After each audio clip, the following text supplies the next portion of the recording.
Now turn to Section 1. Section 1. You will hear a telephone conversation between a travel company employee and a customer. First, you have some time to look at questions 1 to 5.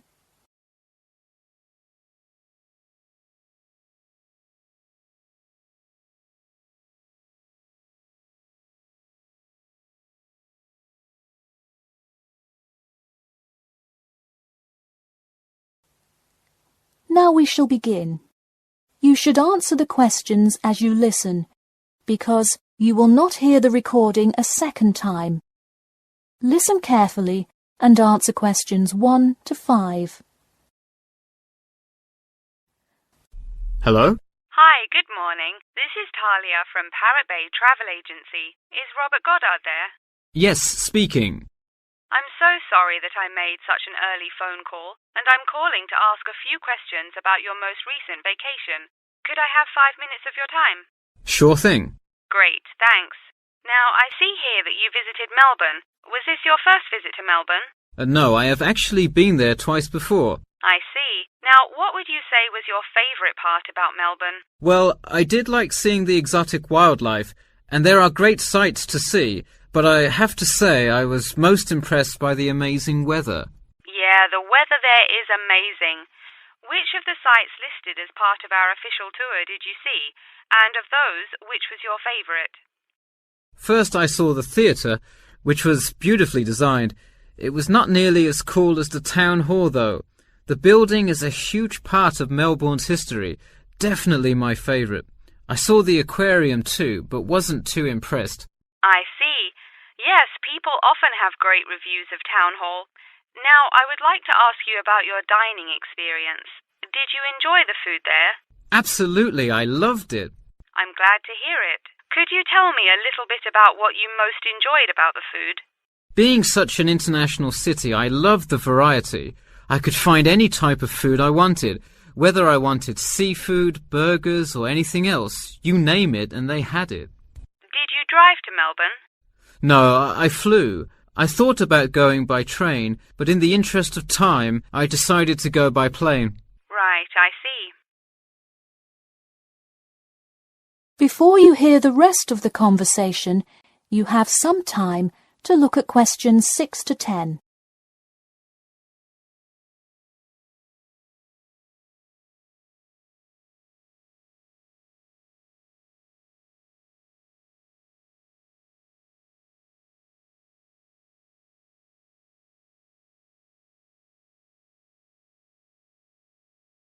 Now listen and answer questions 6 to 10. And would you mind telling me whether you are under 20, between the ages of 20 and 40, or older than 40? It would be nice if I was still under 20. My vacation probably would have been quite different. Actually, though, I just turned 41 last week. Oh, happy birthday. So, did you treat yourself and fly first class? No way. I would love to have a budget that high. I'm more in the mid-range income level. I wasn't always, though. I spent much of my life in a low-income household. I see. That answers my next question then, of income level. And what was the purpose of this visit? I had to go there on business a lot before and decided I would go there for tourism this time. I see. And what is your occupation? I am mainly a computer programmer. I also write for a travel magazine on the side, which is why I visited Melbourne before, but it's not my main source of income. I see. Wow, it sounds like you work a lot. Yes, I am very busy, which is exactly why I took a nice week-long vacation to Melbourne. I completely agree. Would you care to comment on your accommodation? My hotel was a good value. Staying in the city can get really expensive, so it was nice to find such a good price for the location and quality. I'm glad I didn't end up in some cheap motel in the middle of nowhere. I'm glad you didn't either. Well, thank you for taking part in our survey, and I'm glad you enjoyed your vacation. No problem. Take care. That is the end of section 1. You now have half a minute to check your answers.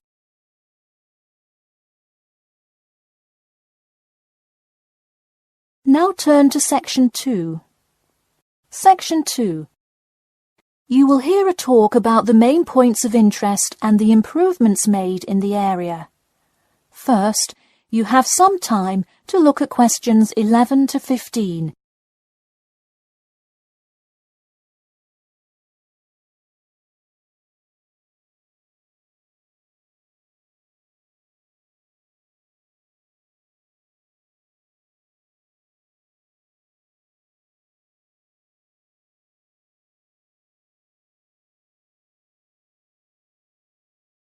Now listen carefully and answer questions 11 to 15.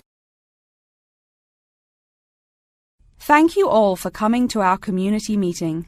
As you know, we're excited to unveil our improvement plan as we look forward to the influx of tourists in the summer months.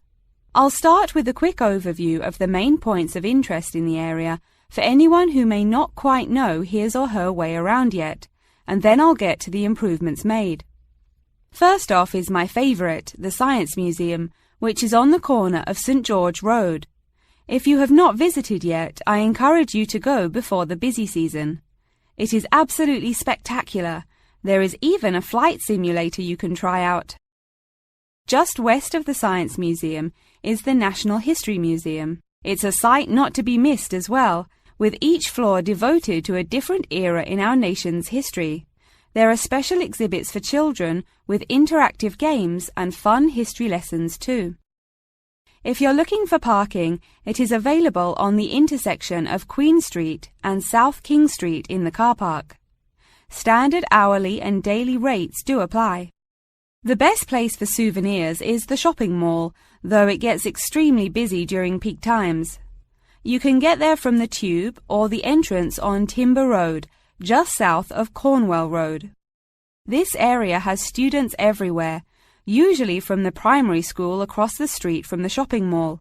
Classes often take field trips and engage in guided tours through the area. So that's the overview of the main sites, and hopefully by now I've given you a general idea of the area.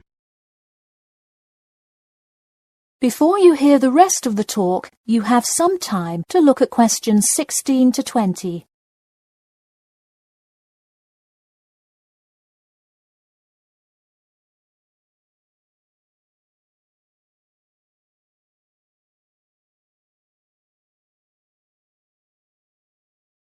Now listen and answer questions 16 to 20. Now I'm going to outline the improvements we have made in our efforts to make the experience even better for each and every one of our visitors. You probably noticed when you first drove into the car park this morning that there is now additional signage to help avoid confusion. The directions were not entirely clear at first, so we have increased the number of one-way signs indicating the correct direction of traffic flow. Not far from there, in line with our mission of giving back to the community, we constructed a brand new playground for the primary school. It is really something to be excited for. The equipment is state-of-the-art and includes swings, a small climbing wall, and even an obstacle course. Now we'll head north and take a look at the Science Museum. In response to our feedback from past visitors to the museum, there is now free information available outlining not only upcoming IMAX showings, but also natural wonders like meteor showers, eclipses, and other cool natural events. The Science Museum isn't the only museum improving the experience of its visitors. The National History Museum has added an entire new wing to its facility to accommodate the large crowds of people gathering to see the Civil War exhibit, Inventions Timeline exhibit, and other wonderful sections of the museum. The increase in space will definitely give a more calm, comfortable experience for visitors. And finally, remember when there was actually a line at the mall entrance from the tube station? It was terrible trying to get anywhere from the tube because foot traffic got so backed up sometimes. We have addressed that by adding another entry point into the mall from the other end of the platform to disperse the crowd. So those are the major improvements we have made.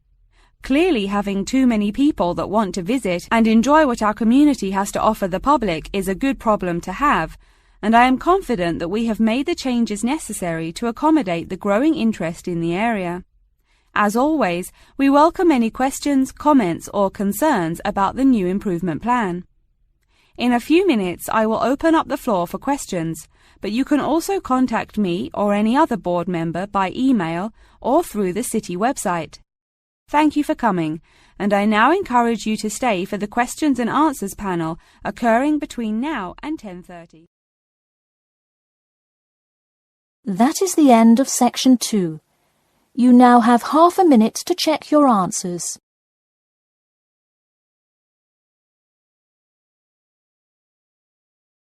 Now turn to Section 3. Section 3. You will hear two students called Jane and Mark talking to their tutor about the project assignments for their senior thesis. First, you have some time to look at questions 21 to 23.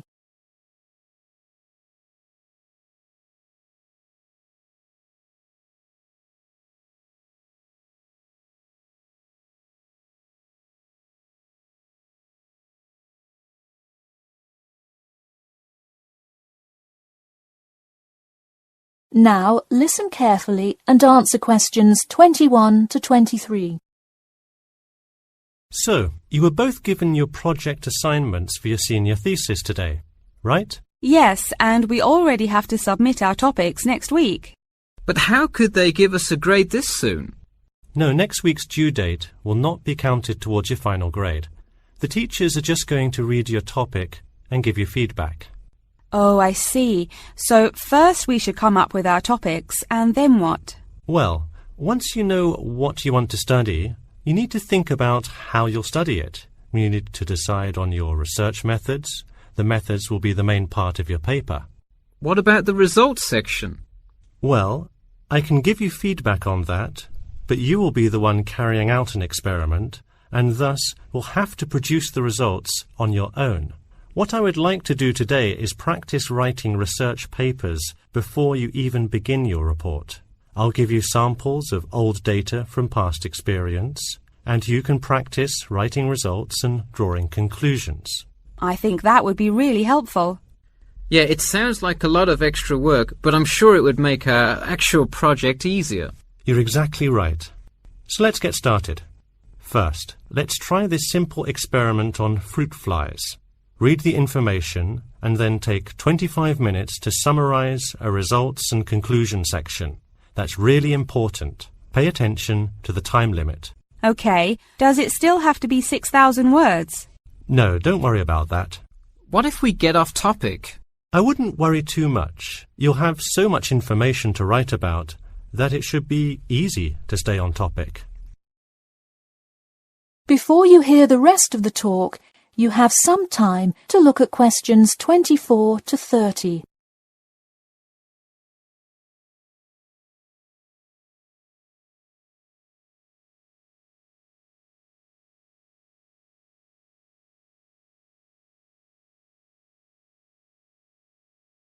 Now listen carefully and answer questions 24 to 30. But what about other sources? Well, for this assignment, you can use the one from your textbook. In your actual paper, you should find old experiments that support your topic. So do we need to find different types of sources? For instance, should I be conducting lots of interviews to use in my paper? No, there's no need to conduct lots of interviews or anything like that. Okay, I'm ready to get started. I'm still a little confused, though, on how we should format our paper. Don't worry about it for now, but on your final paper, make sure to pay attention to the format. It should follow the guidelines exactly. Oh man, I'm starting to understand why they give us all semester to do this. Are there any other small details like that we should know about? Not a whole lot. Make sure you provide 2 copies. One for your teacher, of course, but one for yourself as well. And of course, you know the due date, right? It's April the 11th, right? What? No, it's May 11th, right? Yes. The due date is May 11. Write it down. Oh, wow, yeah, I need to note it. Also, I'm having trouble finding information on my topic. What if I can't find enough good sources? It's all right to change your topic. Just make sure to do it before the beginning of April. Oh, really? Wow, I'm definitely going to change it then. Just make sure to write a note to your teacher letting him or her know. Okay, so getting back to writing this sample paper, where do we start? Should I just explain the experiment and what happened? Well, you need to start with your hypothesis, what you think will happen, and then describe your procedure. Then you can write up the results and your conclusions. Oh boy, I don't know if I can handle any more instructions. That is the end of section 3. You now have half a minute to check your answers. Now turn to section 4. Section 4. You will hear part of a lecture about factors you should consider when creating advertising materials and the effects they can have on your product sales. First, you have some time to look at questions 31 to 40.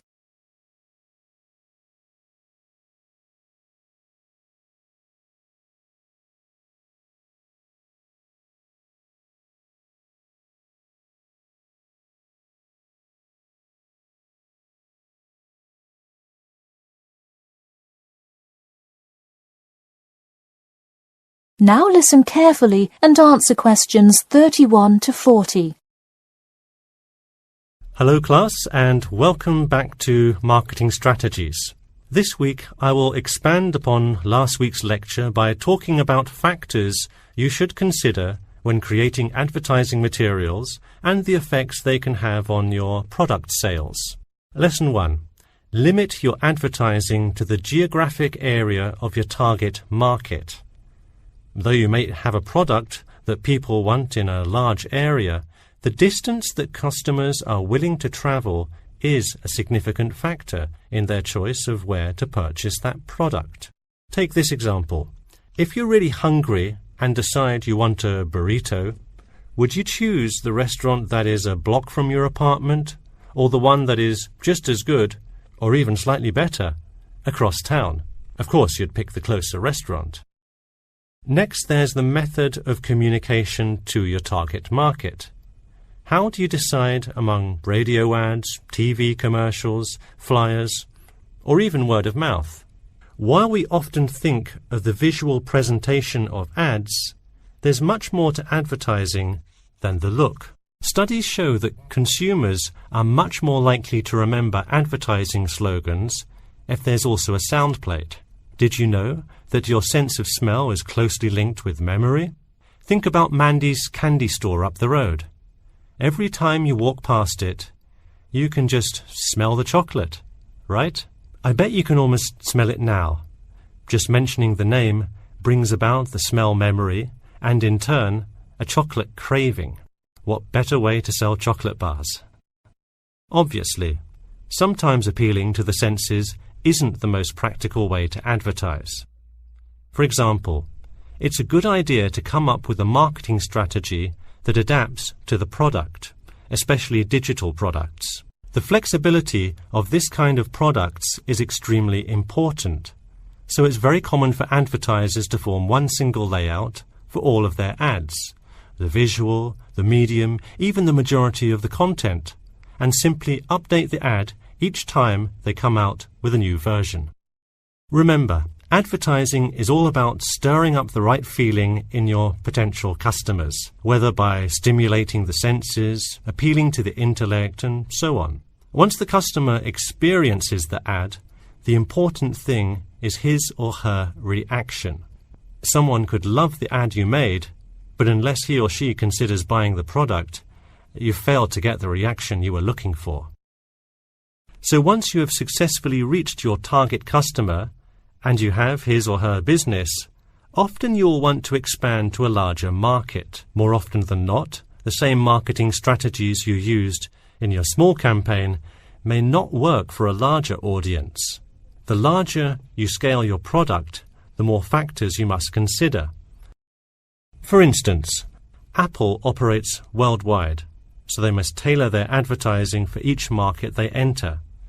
Often you'll see Apple ads on international flights that appear not only in English, which is the lingua franca of most regions, but also in the native languages of the majority of passengers.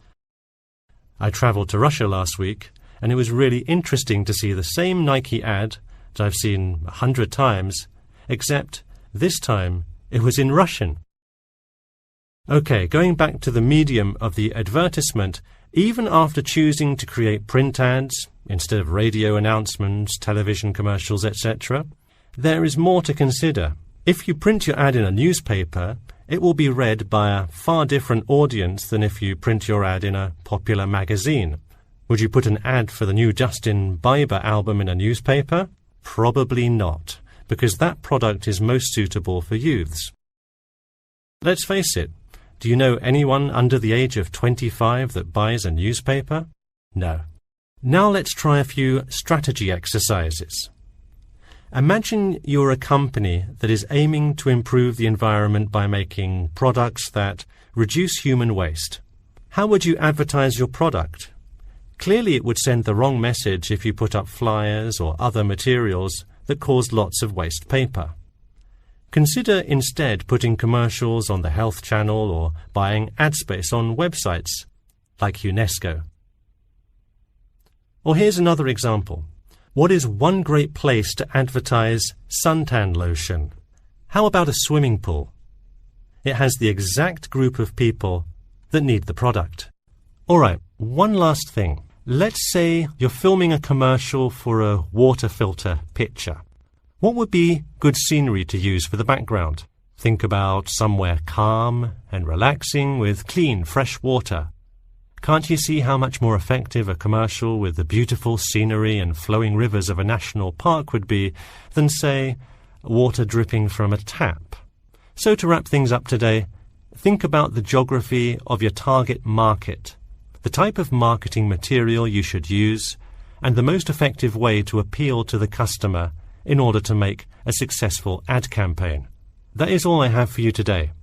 Make sure to read through Chapter 8 for Monday if you have not done so already. Okay, now I'd be happy to answer any questions you may have. That is the end of Section 4. You now have half a minute to check your answers.